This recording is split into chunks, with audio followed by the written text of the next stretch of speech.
If you've ever wondered how to make delicious granola without an oven, well, today you're in luck because in this video, I'll be sharing how to make delicious crunchy granola with only a frying pan. This method is super quick, easy, and so tasty. My name is Ehi and you're welcome to my kitchen. As always, we're starting off by getting to know our ingredients. So basically, these are all the ingredients that we need to make our no oven granola at home. And the first on that list is our oats.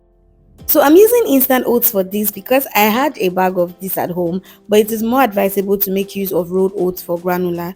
This instant oats has a thin and soft texture.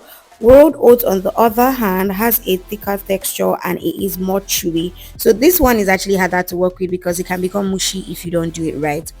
We'll also be needing some nuts depending on preference, but for the purpose of this video I'm using some cashew nuts. This has to be one of my favorite nuts. We're going to be chopping these into smaller bits later. We'll also be needing some almonds, which we'll also be chopping into smaller bits later.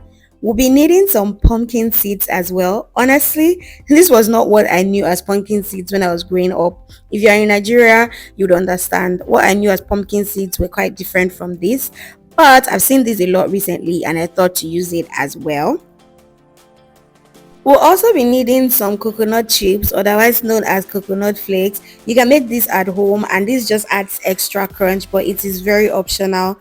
We'll also be needing some raisins or dried fruits. Now this is a mixture of dried raisins and cherries, but you can make use of any dried fruit of choice depending on preference.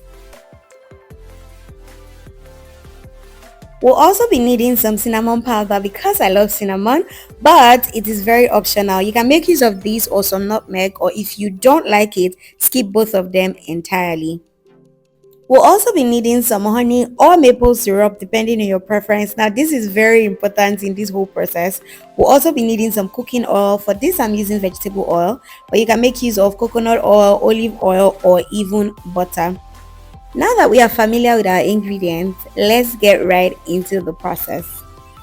The first thing I like to do is to chop my nuts into smaller bits, as I said earlier. Now this is a very optional step.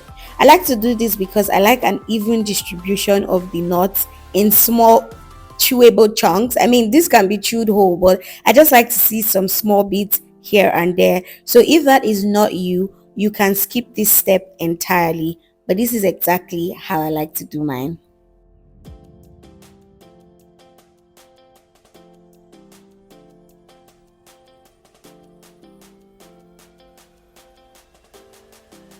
When making granola with a pan, the first thing you want to do is control your heat. This heat is too high for granola, so you want to reduce it to very low heat like this before you begin the process. To begin, we're going to be adding 2 tablespoons of our cooking oil into the pan. Now the pan is already slightly hot, so we're just going to be adding 2 tablespoons. If you're making use of butter, you also want to add the equivalent of this into your pan.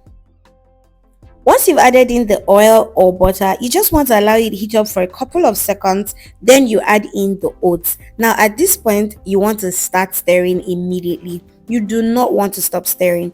You want to stir this consistently for about 3 to 5 minutes because you do not want this to get burnt. Oats get burnt very quickly, especially the quick oats, so you want to stir this consistently until it starts to get brown and you notice this nutty smell or scent all over your kitchen. Honestly, you will notice that the oats have begun to change color. So once it looks like this, you know that you are getting somewhere.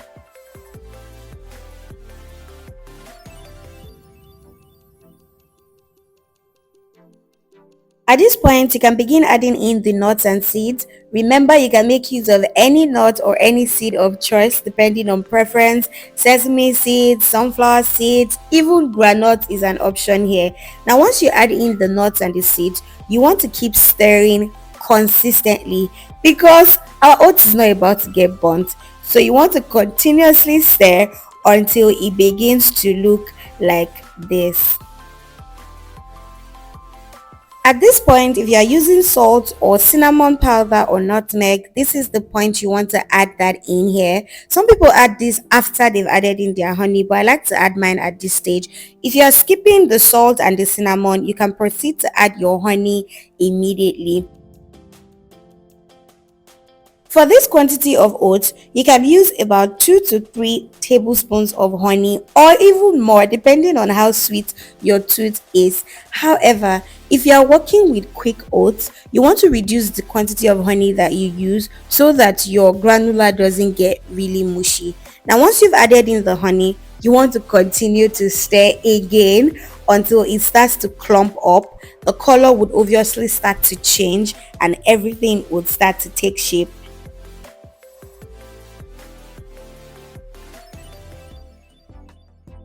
If you are using coconut flakes, this is the best time to add it in because we're about to turn off the heat. So once you add in your coconut flakes and stir, you want to turn off the heat in about a minute because you do not want your coconut flakes getting burnt.